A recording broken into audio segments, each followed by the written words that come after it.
I'm excited to share with you all that I've contributed a chapter to the newly published Anxiety Relief Handbook. The handbook provides a unique window into 11 highly effective complementary therapies for you to sample on your quest to ease anxiety. The ebook is available on my website, happynurse.com.au/anxiety relief handbook.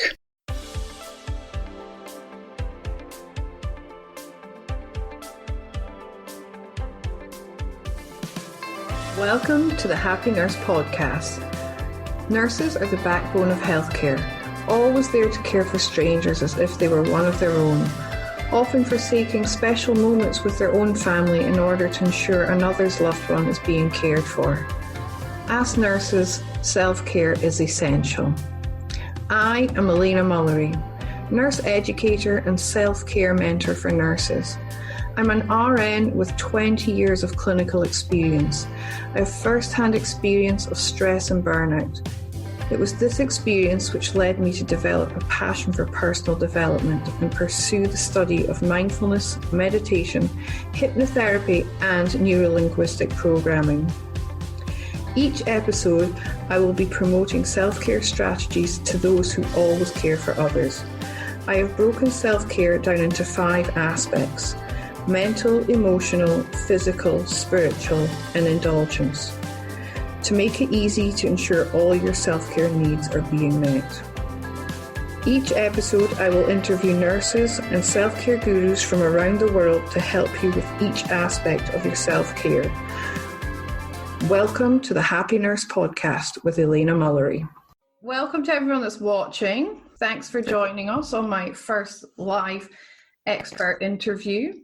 I'm joined this morning by the lovely Michelle deRoubaix of Nurtured Nurses Flourish. Michelle is a mentor and coach. She coaches nurses to flourish in nursing and in healthcare. Michelle has 41 years of clinical experience, specialising in emergency nursing and cardiology. The last 15 years, she's been involved in teaching nursing at an undergraduate and a postgraduate level.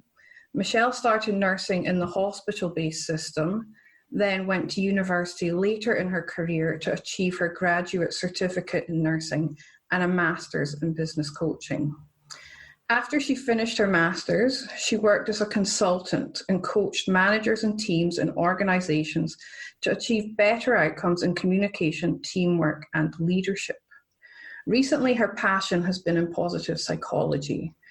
She studied with Melbourne University a professional certificate in this area. Her passion is to support students to achieve the knowledge and skills to flourish in the complex world of healthcare. Welcome, Michelle. Hi, Elaine. How are you? I'm really good, thank you. How are you? I'm good. Yeah, I'm good. Thank you so much for joining me on this interview series. It's really exciting to have you here. I'm going to run through a few questions with you and then I'll open it up and you can share your expertise with us. Yep, sounds good. So I'm going to start with self-care is what I'm all about, as you know, and I always speak about having a non-negotiable. So what is an important part of your own self-care, like your non-negotiable? Well, all my life, actually, exercise is such a key to your stress, decreasing your stress, needing less sleep, and lots of benefits. It obviously makes you feel better, it makes you look better, and you're actually often doing it with other people. So there's that camaraderie and that connection, which is what we're all about, really, is about connect with other people. You're in the big wide outdoor world, and even today I went for a walk with my family, social distancing, of course, but every day we're walking through this time, and it's really great. It's fantastic. Makes you just feel amazing. Yeah, exercise is very important. My model of self-care breaks it down into 5 different aspects: mental, emotional, physical, spiritual, and indulgent part of our self-care. What is your idea of indulgent self-care? Well, I always feel very indulgent if I go to the day spa. And I started doing that probably about 15 years ago. And I felt really guilty about going. It was really expensive, and I'd only go twice a year. because it is expensive. But when I went, I just felt the benefits for like 2 or 3 months afterwards, because you get into that mindset where you actually have to relax. You've got no choice. So I really started doing more of that. And then I took my girls with me, and I took some friends with me one time. We went for the whole day. And I feel that's very indulgent at the beginning, but then I just feel it's really important to give yourself something. I think we find it hard as women, as nurses, to give ourselves that. And I don't think we should feel bad about it. So now I just go and really enjoy it. And I think it's my gift to myself. Yeah. That's beautiful. And you're getting that gorgeous connection with your family and your friends while you're there and experiencing it together. So, yeah, amazing. Yeah, definitely. It's what we're all about as humans. We need connection. If you enjoy meditating or you would like to give meditation a try, why not head on over to happynurse.com.au/meditation to download my free guided meditation for stress and anxiety relief. It's 12 minutes of pure self-care. Who or what inspires you to be the best version of yourself? Well, I do have 2 daughters, so I feel that I'm a role model for them. And over the years, life can give you the curveballs, and as you're growing up as a mother, and really you're sort of finding it hard at times with what to do when you're looking after your kids and how to give them a good example. And I've just felt that they look up to me because they've seen me change and develop and make some tough decisions at times. I think that allows them to do the same. And a lot of the literature on leadership says that if the leader shows that they're vulnerable and shows that they're happy to change, other people feel that it's not so difficult for them to do that.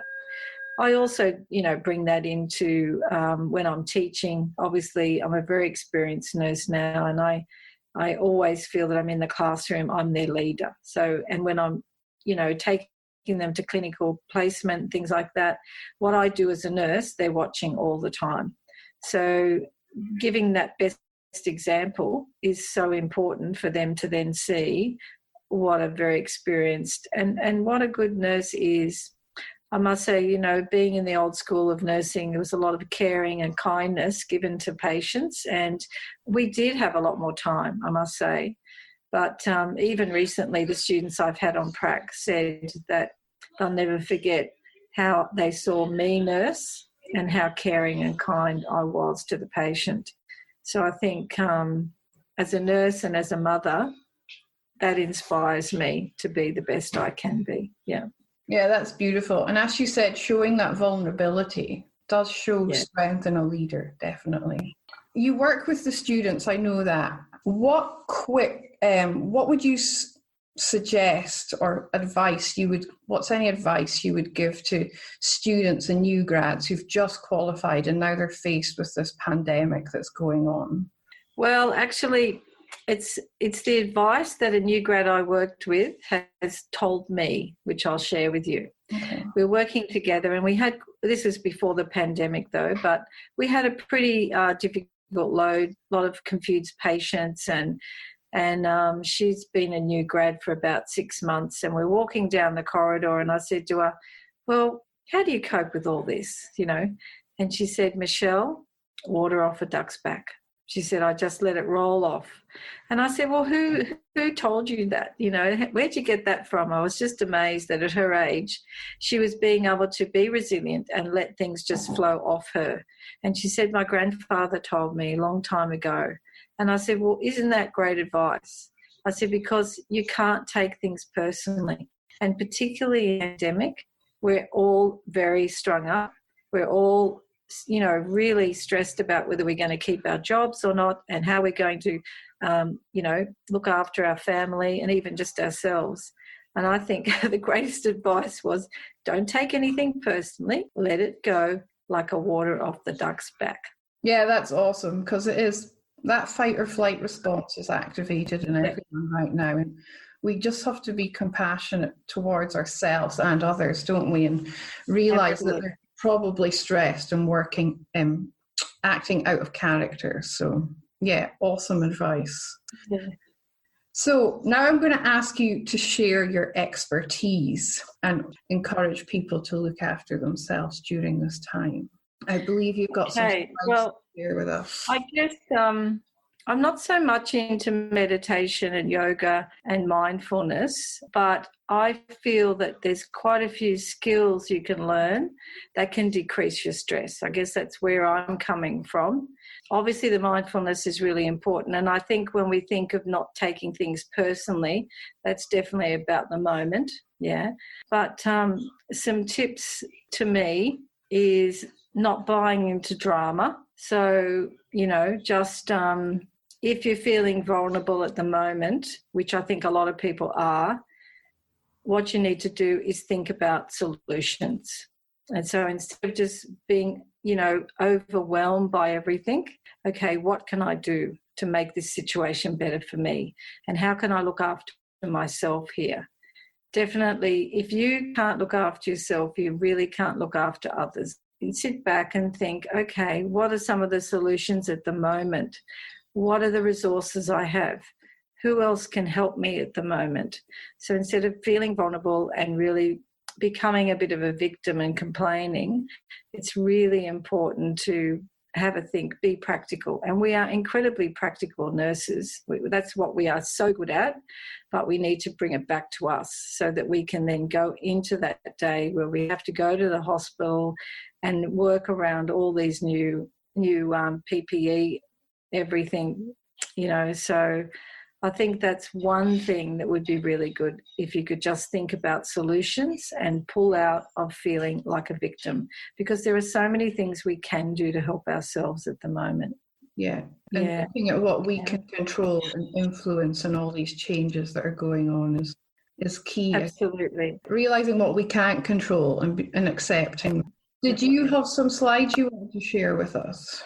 Yeah, I do actually. So as you talked about, at the end of my master's degree, I actually, the last subject I did was positive psychology, and I absolutely loved it. And it was so interesting, and I then went on to study with Melbourne University. So I'll just share a couple of slides with you that highlights what it's a little bit about. But it's obviously a big part of psychology. There's a lot of research that's gone into this area now with Martin Seligman and his tribe. So there's lots of great books to read as well. So the secret of lasting happiness. Well, let's have a look at that. All right. So what makes us happy? So I might ask you, Elena, what makes you happy? What makes me happy? Yeah. I'm happy when I'm helping others. Yeah, contribution. I don't know whether you know Tony Robbins' 6 core needs, but contribution is one of those. Yeah. And it's actually, the happiness is about being the best person you can be. And partly that is contribution, because we all feel happier if we're giving to others. When we're only giving to ourselves, which is really important, it's not a waste of time at all, but we can focus too much on ourselves and then we get into the negative thinking. So when we are giving to others, it's really great. So basically, I just want to show you that, I don't know whether you can see that car on my slide, can you? Yes. That was a sports car I bought when I was having a bit of a midlife crisis, and I thought it would make me happy. And it did. Absolutely, it did make me happy for about a year. I used to walk out and see that car and I'd go, oh my God, that's amazing. But after a while, I didn't even put the roof down anymore. The boot was too small. I couldn't fit the girls in the back. And basically it gave me some happiness, but not long-term happiness. So we think that the things we buy at times give us happiness, but they don't. They do, but they don't last. Looking younger, actually, once we've had plastic surgery or just made ourselves look younger in some way, it's, again, short-term happiness. And they've found that people who have plastic surgery keep going back for more, because the positive energy that it gives you wears off after a while. They actually say that more money doesn't make you happy. the wealthiest people in the world, the people that work for them, are only 9% happier than they are, because they have to worry about what they do with their money, who's wanting to take it from them, and all the things of trying to keep their money to themselves. I'm sure there's a lot of people would like to push the boundary with that and see if it does work. But basically, when more money makes a difference is if someone is destitute and they suddenly start to earn a wage. That's when money makes a difference. But really, you get a certain amount of money and that's it. It lasts for a short time and then you're looking for more. There's this thing called the happiness quotient, and basically 50% of our happiness is from our parents. So unfortunately, if you've had negative parents, like I did, critical medical parents, that's where half of your happiness, and it's a bit like a set point, you'll go back to that when you've tried lots of strategies.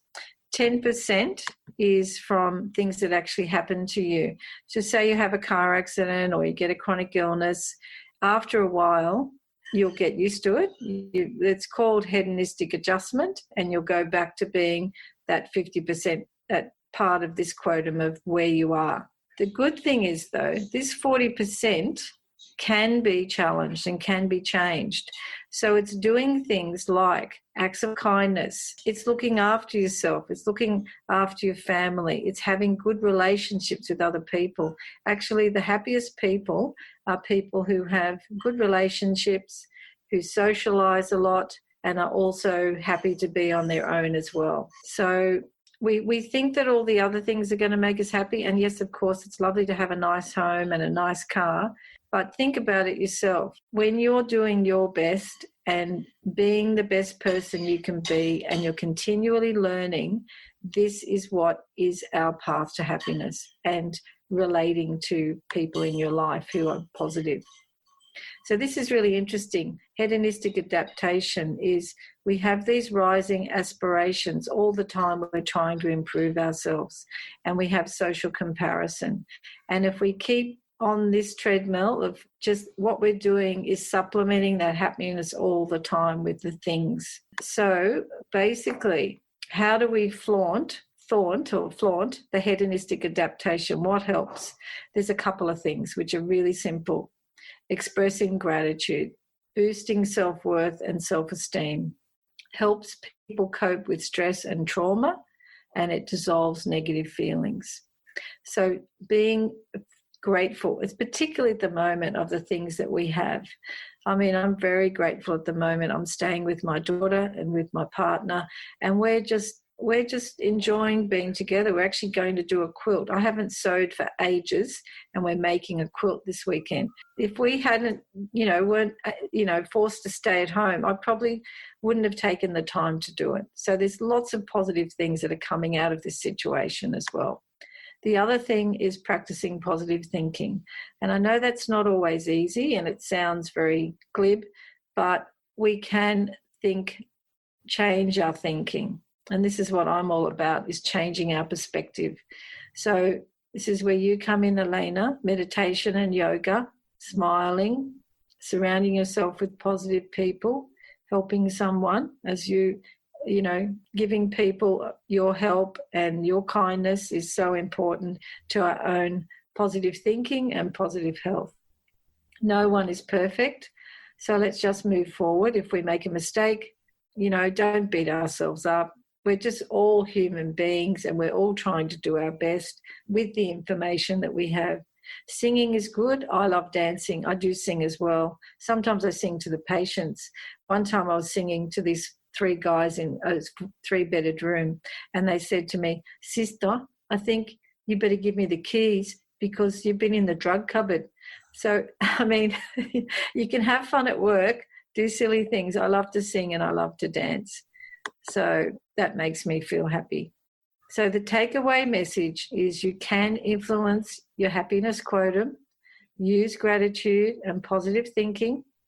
It's what we do and how we think that makes the difference. So guys, happiness depends on ourselves and what we do. I love to see you dance too.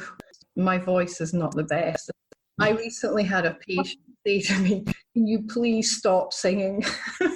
Yeah. The whole place erupted in laughter because my colleagues are always like, Elena, you're such a bad singer. But I sing anyway because I'm like, do you know what? I'm happy. I'm like, that's why I'm singing. I'm happy. I'm happy at my job. So it makes you feel good too to sing. Exactly. It's lovely. Yeah. But yeah, it was a funny moment. So very good. Well, thank you so much for sharing that with us. And I think it's so true. We sometimes externalize our happiness and put it on other objects and say, I'll be happy when, where we need to be happy now. And those things are just supplementing our happiness. They're not the object of our happiness, if that makes sense. Like what you were saying in the car, you know.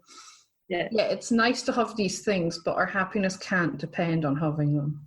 It's no good. It's a lot of people are lonely. They have big homes and they have beautiful cars and they go overseas, but they're very lonely because people are what make us happy and being the best person we can be. Yeah, definitely. Well, thank you so much for sharing your expertise with us. It's been lovely. No worries. This morning. Enjoy your weekend. Yeah, thank you. And you too. Have a lovely Easter. You too. And I look forward to chatting to you soon, Michelle. Thanks. Bye. See ya. Bye. Thank you for listening to the Happy Nurse podcast. If you've enjoyed today's content and would like to join the Happy Nurse community, head over to Facebook and check out the Happy Nurse AU Facebook page and request to join the Happy Nurse community. Also, check out happynurse.com.au for access to free downloads and subscription to my blog. See you soon, and in the meantime, remember to always offer yourself the same compassion that you so freely give to others. I'm excited to share with you all that I've contributed a chapter to the newly published Anxiety Relief Handbook. The handbook provides a unique window into 11 highly effective complementary therapies for you to sample on your quest to ease anxiety. The ebook is available on my website, happynurse.com.au/anxiety relief handbook.